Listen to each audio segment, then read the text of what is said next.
Iya, kamu. Kamu tertarik sama ini nggak? Oh, nggak mau. Gimana ya? Sebentar. Kamu coba lihat ini deh.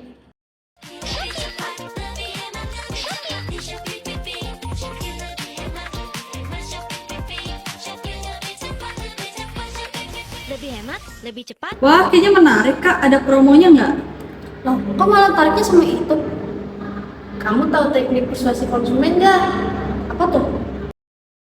Dalam kehidupan sehari-hari, seringkali kita tidak sadar kalau keputusan kita dalam membeli suatu produk itu dipengaruhi oleh berbagai faktor persuasif, baik melalui iklan, media sosial, promosi marketplace, hingga rekomendasi influencer.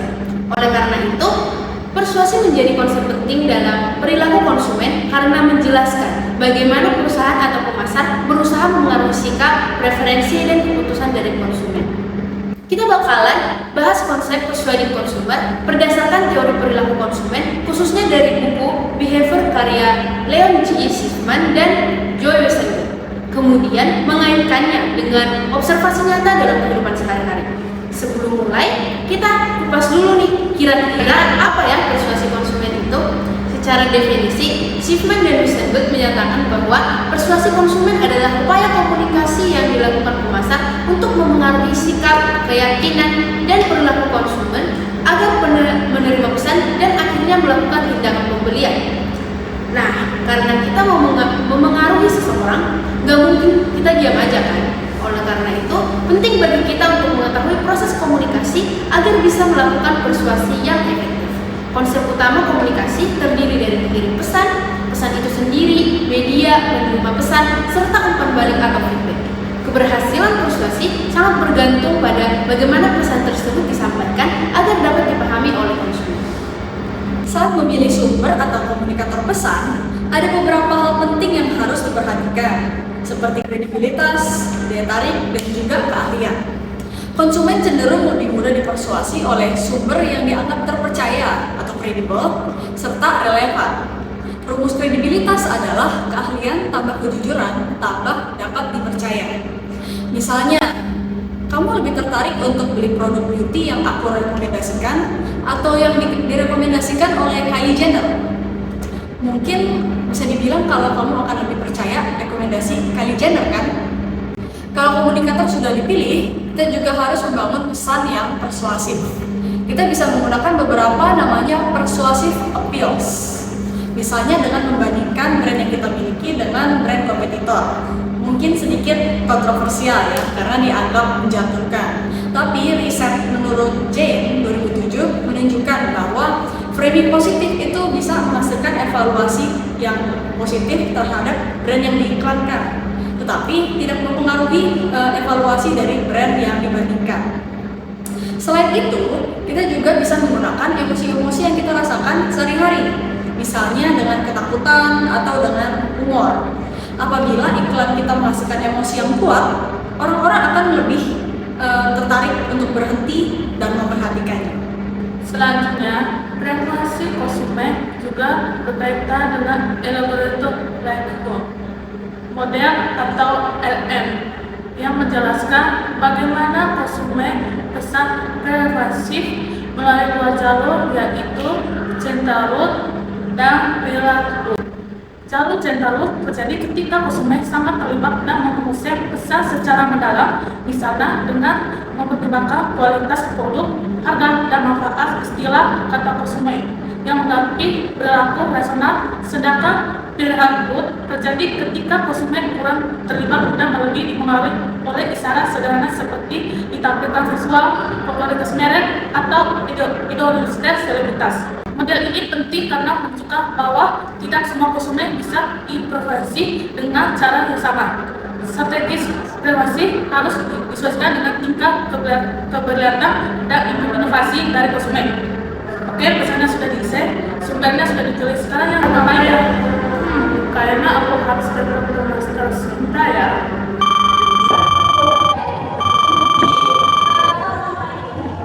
Halo? Oh, jadi kamu udah punya pesan, tapi nggak tahu selanjutnya harus ngapain? Ya, langkah selanjutnya itu, kamu harus ngambil pesan itu dengan benar. Kalian tahu kan broadcasted versus addressable message. Broadcasted message itu sifatnya cuma satu arah dan tujuannya ke semua orang, tapi seringkali kurang efektif karena ya kurang relevan dan juga sulit diukur. Aku saranin sih untuk penyampaian informasi yang persuasif kita pakainya addressable message yang lebih terpersonalisasi gitu. Terus dia juga bisa menuju ke orang-orang yang tepat dan lebih terukur. Jangan lupa buat menggunakan media yang relevan sama target audiens kita nanti. Setelah informasinya udah disampaikan, kita juga harus memperhatikan umpan balik atau feedbacknya nih. Kalau gunanya apa?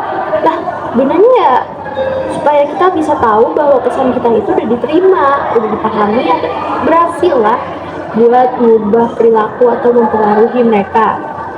Jadi bisa dibilang kalau feedback itu indikator dari keberhasilan pesan. Cara kita tahu feedbacknya apa? Ada feedback langsung. Feedback langsung itu respon yang diterima secara cepat. Jadi itu bisa dilihat dari komentar atau reaksi wajah konsumen kita. Terus ada juga feedback yang tidak langsung. Nah, feedback tidak langsung itu adalah respon yang muncul setelah waktu tertentu dan harus diamati dengan seksama, misalnya peningkatan penjualan atau perubahan sikap konsumen. Oke, kayaknya aku udah paham deh. Kamu tertarik sama iklan ini karena nerapin konsep persuasi konsumen kan? Kayaknya iya, aku nggak yakin deh. Nah, kalau kampanye khususnya dalam organisasi seperti 99, Shopee kan selalu secara konsisten memakai berbagai elemen pesan persuasi seperti batasan waktu, diskon besar, notifikasi berulang, serta visual yang mencolok untuk mendorong keputusan pembelian yang cepat.